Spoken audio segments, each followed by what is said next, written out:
Ассаламу алейкум ва рахматуллахи ва баракату. Уважаемые братья и сестры, поздравляю вас с наступившим священным месяцем, месяцем Раджаб. Этот месяц является месяцем Всевышнего Аллаха. Давайте же разберем, из каких букв состоит этот месяц. Он состоит из 3 букв. Первая буква у нас Ра. И сказано, что буква Ра указывает на рахмат Аллаха, то есть на Его милость. Следующая буква у нас буква Джим, и она указывает на Джарамиль Абди, что означает указывает на нашу погрешность, на наши недостатки.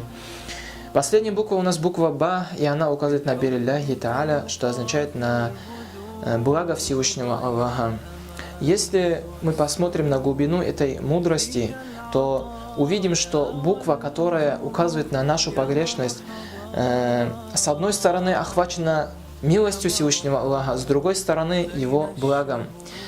Это великая милость Творца по отношению к своим созданиям. Так давайте же будем благодарны Всевышнему Аллаху и проведем этот месяц в богослужении Ему и совершении благих деяний. Альхамдулиллахи раббил алямин.